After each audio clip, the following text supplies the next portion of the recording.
Bonjour tout le monde, j'espère que ça va bien. Simon Brière, stratège de marché principal là, d'Argeo Canada. On est le 15 juin, je regarde cette année. En fait, je regarde, je veux comparer cette année en 2023 avec les grains d'il y a 10 ans, en 2 années, en 2012, en 2013, qui a eu des variations ma foi, assez divergente d'une année à l'autre. OK? On regarde ça ensemble. Je regardais mettre en contexte un petit peu là, ce qui se passe actuellement pour la nouvelle récolte décembre 2023. On a un rebond assez important actuellement là, au niveau des valeurs. Donc, on est en train de tester là, cette ligne-là, dépendamment où ce qu'on la trace. On est en train de flirter avec ses résistances. Un petit peu de signal d'achat sur mon MACD ici, en continuation. Donc, si on passe à travers, il y a peut-être une chance que les prix peuvent s'apprécier. Je dis ça sur une base technique, évidemment. Ce n'est pas un reflet fondamental. Je vais en discuter un petit peu plus tard. Donc, on est dans ce contexte-là. Le Soya, là aussi, un bon rebond. Ça fait des bons, bons, bons. On avait ça ici, ce support-là, support 11,50, bang. On a un marché. Là aussi, mon MACD est en zone d'achat. Donc, des signaux assez positifs sur les marchés des grains. Et là, bien évidemment, c'est une question de la roulette de la météo. Il va-tu avoir chaud et sec? Il va-tu avoir des nuages? Il va peut-être même y avoir une tornade, puis de la grêle, puis ça va bien aller. Et alors voilà, tu sais, la météo, c'est très normal, c'est classique, c'est ce temps de l'année où les prix partent d'une manière ou d'une autre, à la hausse et à la baisse. C'est ce grand bal de météo et on est exactement dedans. Il y a un long week-end qui s'en vient. Souvent, ça a un petit impact, pas aussi important que la météo, mais 3 jours de congé parce qu'il va y avoir lundi, c'est le congé de Juneteenth. Juneteenth. C'est le lundi, le 19. Donc, les marchés des grains élevages vont être fermés ce lundi. Donc, week-end de 3 jours à s'en venir. OK, voilà. Donc, cette année, hein, les 3 dernières années, on a eu des prix élevés, contrairement ou similaires à ce qu'on a connu il y a 10 ans, 3 années de prix élevés. Ah ben, c'est ça, les marchés, ça monte, ça descend, ça monte, ça descend. Quand ils sont élevés ici, qu'est-ce qui se passe quand c'est cher?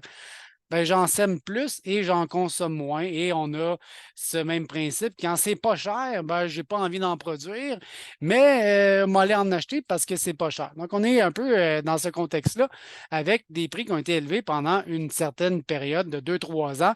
On est dans cette transition-là. Et quand je regarde là, la comparaison en blanc, 2023, en vert, c'est 2013 et en rouge, c'est 2012, on voit qu'ici, là, on est essentiellement, là, à partir du 15 juin, on est tous sur le même prix. Est-ce qu'il va y avoir une sécheresse incroyable et que les prix vont monter? Est-ce qu'on va se retrouver dans un contexte normal et puis les prix vont descendre jusqu'à 4 piastres et 20 ou 7 piastres et 18? On ne le sait pas. Mais on sait que dans les 2, 3 prochaines semaines, attache ta tuque avec de la poche.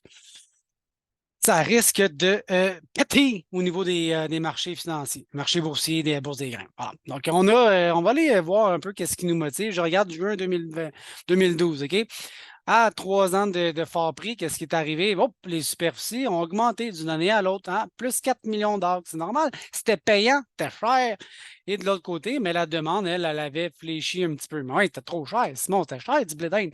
J'en consomme moins. Donc, on a quelque chose qui est assez similaire. C'est similaire, OK? Quand je regarde ça.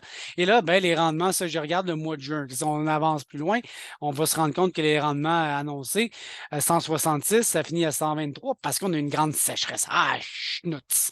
Et si je regarde en 2013, ben, on avait un contexte encore là similaire. Les superficies, hein, les prix sont élevés, les superficies, les ancrages, c'est resté élevé, 87 millions d'acres. Le rendement, 156. Wow, lui, il est fini à 158. Oh là là là là là là là là. Et la demande, hein, et la demande n'était pas la même. 12 milliards à 11 milliards. Les inventaires de fin, 769, à peine 6 de ratio d'inventaire, ratio d'utilisation, et ça jumpait à peu près à 15. OK? Donc, on voyait qu'en 2013, on était bien parti, mais on s'était foiré à cause de la météo. L'année d'après, on était parti de la même manière, mais le rendement était bon, ce qui a fait en sorte que les valeurs ont baissé beaucoup. En 2013, il y a 10 ans comparativement aujourd'hui, le contexte est différent. Il y avait 16 de ratio d'utilisation parce que les inventaires de fin mondiaux, hein, mondiaux, 151 millions de tonnes, tandis que là, on est à 313. Il y en a beaucoup plus.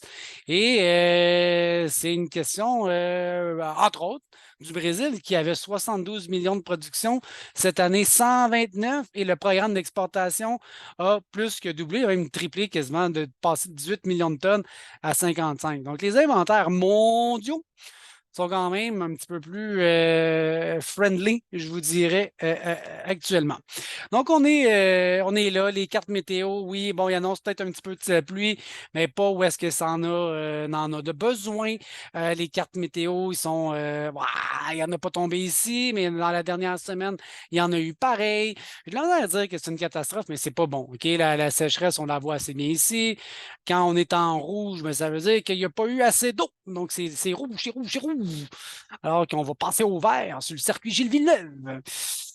Alors voilà, cette année 2023, on se situe ici, à 181, probablement que ça va être moins élevé que ça le rendement, mais on passe à 2,3 milliards de boisseaux, c'est beaucoup, beaucoup, beaucoup. On a des ratios d'utilisation de quasiment 15. Donc, on a un setup similaire avec des perspectives de production assez importantes. J'ai l'exportation cette année qui ne va pas très bien, hein. On voit ici, on est peut-être beaucoup plus faible que les dernières années ou la moyenne des 5 dernières. Ça, c'est pour le maïs. Dans le soya, j'ai un petit peu quelque chose de similaire. Donc, on voit que quand c'est cher, l'exportation ne roule pas. Dans l'éthanol, là aussi, on est un petit peu en dessous des valeurs qu'on avait ciblées par l'USDA. C'est normal, vous me direz, quand c'est cher, j'en consomme moins.